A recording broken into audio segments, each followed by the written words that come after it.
ಮಧ್ಯಾಹ್ನ 1 ಗಂಟೆ ಸಮಯ. ಹಸಿವಿನಿಂದ ಇಬ್ರು ಸುಸ್ತಾಗಿ ಕೆಳಗಡೆ ಕೂರ್ತಾರೆ. ಇಲ್ಲೇ ಪಕ್ಕದಲ್ಲಿ ಹೊಳೆ ಇದೆ, ಮುಖ ತೊಳ್ದು ನೀರ್ ಕುಡಿಯೋಣ ಬನ್ನಿ. ಹಾ ಸರಿ, ಬಾ. ಹೀಗೆ ಮುಖ ತೊಳೆದು ನೀರ್ ಕುಡಿದು ಇಬ್ರೂ ಹೊಳೆ ಹಾದ್ಕೊಂಡು ಹೋಗುವಾಗ ಹೊಳೆ ಮಧ್ಯದಲ್ಲಿ ಅವನ ಹೆಂಡ್ತಿಗೆ ಒಂದು ರತ್ನದ ಕಲ್ಲು ಸಿಗುತ್ತೆ. ಅದನ್ನ ತಕೊಂಡು ಹೊಳೆ ದಾಟಿ ಪಕ್ಕದಲ್ಲೇ ಒಂದು ಮರದ ಕೆಳಗಡೆ ಮಲಗ್ತಾನೆ. ಹಸಿವು ತಡೆಯೋದಿಕ್ಕೇ ಆಗೋಲ್ಲ. ಹೌದು, ಕಾಸೂ ಇಲ್ಲ, ಒಲೆನೂ ಇಲ್ಲ. ಇದ್ದುದನ್ನೆಲ್ಲ ಗಿರವೆ ಮಡಗ್ಬಿಟ್ರಿ. ಈಗ ನಮ್ ಕೈ ಬರದಾಗಿದೆ. ತಕೊಳ್ಳಿ ಈ ಕಲ್ಲನ್ನ. ಇಲ್ಲೇ ಪಕ್ಕದಲ್ಲೊಂದ್ ಪಟ್ಟಣ ಇದೆ, ಅಲ್ಲಿಗ್ ಹೋಗಿ ಯಾರಾದ್ರೂ ಕೊಂಡ್ಕೊಂಡು 5-10 ರೂಪಾಯಿ ಕೊಟ್ರೆ ಕಡ್ಲೆಪುರಿ ಆದ್ರೂ ತೆಗೆದ್ಕೊಂಡ್ ಬನ್ನಿ. ಹೋಗಿ. ಕುಮಾರ್ ಊರ ಒಳಗೆ ಹೋಗಿ ರತ್ನದ ಕಲ್ಲು ಎಂದು ಸಾರುತ್ತಾನೆ.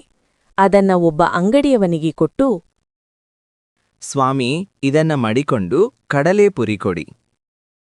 ಇದಕ್ಕೆ ನಾವು ಬೆಲೆ ಕಟ್ಟೋಕ್ ಆಗಲ್ಲ, ತಕೊಂಡು ಹೋಗೋ, ಬೇರೆ ಯಾರಾದ್ರೂ ತಕೋತಾರೆ. ಅವನ್ನ ನೋಡಿ ಒಬ್ಬ ಮುದುಕಿ ಕರೀತಾಳ. ಬಾಪ ಇಲ್ಲಿ. ಏನಮ್ಮ? ಈ ಕಲ್ಲನ್ನ ಊರಲ್ಲಿ ಯಾರ್ ತಕೊಳ್ಳಲ್ಲ. ಪಕ್ಕದಲ್ಲಿ ಒಬ್ಬ ದೊಡ್ಡ ಸಾಹುಕಾರ ಇದ್ದಾನೆ, ಅವ್ರ್ ತಕೋತಾರೆ. ಅವ್ರ ಮನೆಗ್ ಹೋಗ್ ಕೇಳಪ್ಪ. ಕುಮಾರ್ ಸಾಹುಕಾರನ ಮನೆಗೆ ಹೋಗಿ ಕೇಳ್ತಾನೆ. ಸಾವಕಾರೆ ಒಂದ್ ರತ್ನದ ಕಲ್ಲು ಇದೆ, ತಕೊಂಡು ಏನಾದ್ರೂ ಕೊಡಿ. ಸಾಹುಕಾರ ಅಂತ ಕಲ್ಲನ್ನ ಇಸ್ಕೊಂಡು ನೋಡಿ ತನ್ನ ಆಳುಗಳನ್ನ ಕರೆದು, ಗೋವಿಂದಪ್ಪ ಇವನನ್ನು ಕರೆದುಕೊಂಡು ಹೋಗಿ ರಾಮಲಕ್ಷ್ಮಣ ಕನಜಕ್ಕೆ ಇಳಿಸಿ, ಇವನಿಗೆ ಎಷ್ಟು ಬೇಕೋ ಅಷ್ಟು ದುಡ್ಡು ತಕೊಳ್ಳಿ. ಗೋವಿಂದಪ್ಪ ಕುಮಾರ್ನ ಕರ್ಕೊಂಡು ಕಣಜಕ್ ಹೋಗ್ತಾರೆ. ಕುಮಾರ್ ಅಚ್ಚರಿಯಿಂದ ನೋಡಿ ಖುಷಿ ಪಡ್ತಾನೆ. ಕುಮಾರ್ ತನ್ನ ಪಂಚೆ ಬಿಚ್ಚಿ ಇವನು ಒರುವಷ್ಟು ದುಡ್ಡು ಕಟ್ತಾನೆ.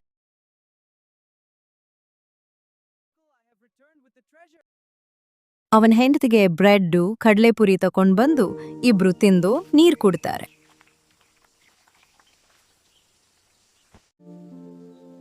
ಕುಮಾರ್ ಒಂದು ಯೋಚನೆ ಮಾಡ್ತಾನೆ. ಇಷ್ಟೊಂದು ದುಡ್ಡು ಇಟ್ಕೊಂಡು ನಾನೇನ್ ಮಾಡ್ಲಿ? ನಾನೇಕೆ ಈ ಮರದ ಪಕ್ಕದಲ್ಲೇ ಒಂದು ಮನೆ ಕಟ್ಬಾರ್ದು? ಆ ಸಾಹುಕಾರನ್ ಮನೆ 4 ಅಂತಸ್ತಿದು ಮಹಡಿ. ನಾನು ಅವನಿಗಿಂತ 1 ಅಂತಸ್ತಿ ಜಾಸ್ತಿ ಕಟ್ಟಬೇಕು.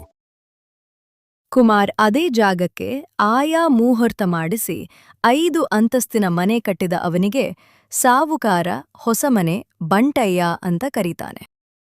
3 ದಿನ ಬಿಟ್ಟು ಸಾವುಕಾರ ತನ್ನ ಆಳನ್ನು ಕರೆದು, ಏ ರಂಗ, ಹೋಗಿ ಆ ಹೊಸ ಮನೆ ಬಂಟಯ್ಯನ ಕರ್ಕೊಂಡ್ ಬಾ. ರಂಗಪ್ಪ ಹೋಗಿ ಬಂಟಯ್ಯನ ಕರ್ಕೊಂಡ್ಬರ್ತಾನೆ.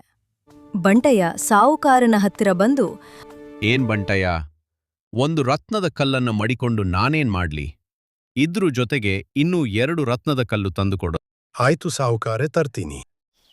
ಬಂಟಯ್ಯ ಮನೆಗೆ ಬರ್ತಾನೆ. ಸುಮಿತ್ರಾ, ಆ ಸಾಹುಕಾರ ಇನ್ನೂ 2 ರತ್ನದ ಕಲ್ಲು ಕೇಳ್ತಿದ್ದಾನೆ. ಈ ರತ್ನದ ಕಲ್ಲು ನಿಂಗೆ ಎಲ್ಲಿ ಸಿಕ್ತು? ಅಷ್ಟೇ ತಾನೆ, ಅಷ್ಟಕ್ಕೆಲ್ಲ ಯಾಕೆ ಯೋಚನೆ ಮಾಡ್ತೀರಾ? ಮುಖ ತೊಳ್ದು ಊಟ ಮಾಡಿ. ಬಂಟಯ್ಯ ಮುಖ ತೊಳ್ದು ಊಟ ಮಾಡ್ತಾನೆ. ಹೇಳೆ, ಆ ರತ್ನದ ಕಲ್ಲು ಎಲ್ಲಿ ಸಿಕ್ತು? ಹರಿಯೋ, ಹೊಳೆ ಮಧ್ಯ ಹೋಗಿ ನಿಂತ್ಕೊಳ್ಳಿ. 1 ಗಂಟೆಗೆ ಒಂದು ರತ್ನದ ಕಲ್ಲು ಬರುತ್ತೆ. ಬಂಟಯ್ಯ ಹೊಳೆ ಹತ್ರ ಹೋಗಿ 3 ರತ್ನದ ಕಲ್ಲು ತಕೊಂಡು, ಈ ಕಲ್ಲು ಎಲ್ಲಿಂದ ಬರಬಹುದು? ಇದನ್ನು ನೋಡ್ಲೇಬೇಕು ಅಂತ ಹೊಳೆಯ ಮಧ್ಯದಲ್ಲೇ ಅದ್ರ ಬಂಬ್ಲನೇ ಹೋಗ್ತಾನೆ. ಬಂಟೆಯ ಹೋಗ್ತಾ ಹೋಗ್ತಾ ದನ ಮೇಯಿಸೋ ಹುಡುಗರು ಇರುವೆ ಗೂಡಿಗೆ ಕಲ್ಲು ಪೆಟ್ಟಿರ್ತಾರೆ. ಆ ಇರುವೆ ಓಡಾಡಕ್ಕೆ ಜಾಗ ಇರೋದಿಲ್ಲ. ಇರುವೆ ಇವನನ್ನ ಕಂಡು, ಯಾವ ಪುಣ್ಯಾತ್ಮನಾದ್ರೂ ಈ ಗೂಡಿನ ಕಲ್ಲನ್ನು ಕಿತ್ತರೆ ಅವನ ಕಷ್ಟ ಮುಂದೆ ನಾವು ನೋಡ್ಕೊಂತೀವಿ.